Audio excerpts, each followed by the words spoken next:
देश के अंदर अनावश्यक रूप से जनता को गुमराह करने का कार्य कर रहे हैं।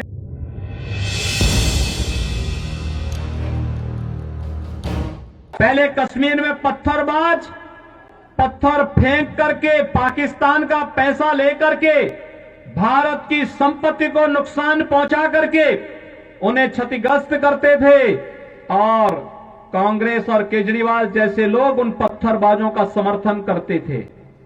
लेकिन धारा 370 समाप्त हुई, पत्थरबाज हुए गायब और पाकिस्तान परस्त आतंकवादी जो पहले भारत के अंदर आकर के जगह जगह विस्फोट करते थे, उन सबको यमलोकपुरी की यात्रा पर भेजना शुरू कर दिया हमारे सुरक्षा बलों के जवानों ने। उनको लिए कहा गया कि भाई भारत की धरती तुम्हारे लिए नहीं है, तुम्हारे लिए तो अब बोली नहीं, हमारे सुरक्षा बलों के जवानों की गोली है और ये गोली खाओ, अपनी यात्रा पर जाओ। कांग्रेस और केजरीवाल इन उपद्रवियों को क्या खिलाते थे? बिरयानी। और हम क्या खिला रहे हैं? गोली। भाइयों बहनों, यही अंतर है। भारत माता के प्रति अगर इनके मन में सम्मान होता, आतंकवादियों के सामने, नक्सलवादियों के सामने घुटने नहीं टेकते, पाकिस्तान का खौफ खड़ा नहीं करते। याद करिए, मुंबई पे आतंकी विस्फोट, आतंकी हमला हुआ था और तब कांग्रेस नेतृत्व की सरकार थी और तब केजरीवाल भी कोई एक एनजीओ चला करके यहां पर जनता को बेवकूफ बनाने का कार्य तब भी करता था। भाइयों बहनों, जब देश की जनभावना थी कि पाकिस्तान पर हमला होना चाहिए, तब कांग्रेस नेतृत्व की सरकार क्या कहती थी कि पाकिस्तान में एटम बम है, कहीं ऐसा ना हो कि भारत पे फेंक दे।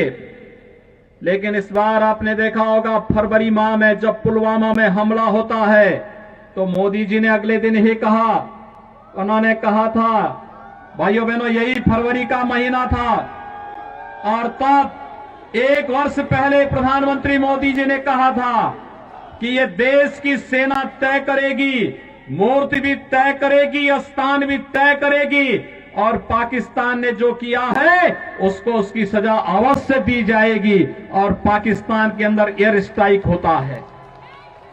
इमरान खान दुनिया के अंदर आपने देखा होगा, जान की भीख मांगते हुए घूमता हुआ फिर रहा था और उस समय इमरान खान ने कह रहा था कि भारत हमला कर देगा। तस्वीर बदल गई। पहले भारत के अंदर की सरकार कहती थी कि पाकिस्तान एटम बम फेंक देगा, आज पाकिस्तान भयभीत होकर के कहता है कि भारत के अंदर मोदी जी के नेतृत्व की सरकार कहीं पाकिस्तान पे हमला करके पाकिस्तान का अस्तित्व ही समाप्त न कर दे। भारत के दुश्मन, पाकिस्तान की भाषा बोलने वाले लोग आज जगह जगह धरना प्रदर्शन करके भारत की व्यवस्था को जैसे अव्यवस्था पैदा करने का कार्य कर रहे हैं। भाइयों बहनों, ये जो धरने नागरिकता कानून के विरोध में जगह जगह किए जा रहे हैं और पाकिस्तान के एक मंत्री के द्वारा केजरीवाल के समर्थन में बयान जारी करना, ये सब कड़ी एक दूसरे के साथ जोड़ता हुआ दिखाई देता है और यही अपील करने के लिए आज हम सब आपके बीच आए हैं। आपने देखा होगा, कश्मीर में धारा 370 समाप्त हुई, 3 तलाक की कुप्रथा सदैव के लिए समाप्त हो गई। महिला सशक्तिकरण का नारा आज केवल नारा नहीं, ये हकीकत बन चुका है और महिला सशक्तिकरण के माध्यम से 3 तलाक की कुप्रथा को सदैव समाप्त करने के लिए प्रधानमंत्री मोदी जी का, गृह मंत्री अमित शाह जी का अभिनंदन होना चाहिए।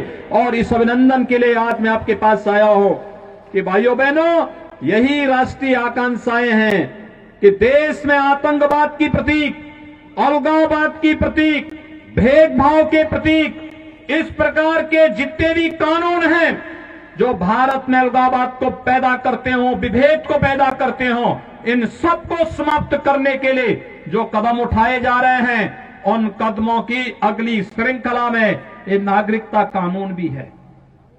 हम सब जानते हैं, ये तो पाकिस्तान, अफगानिस्तान और बांग्लादेश के हिंदू, सिख, बौद्ध, जैन, पारसी, ईसाई जो वहां पे पीड़ित हैं, प्रताड़ित हैं, उनको नागरिकता देने का कानून है।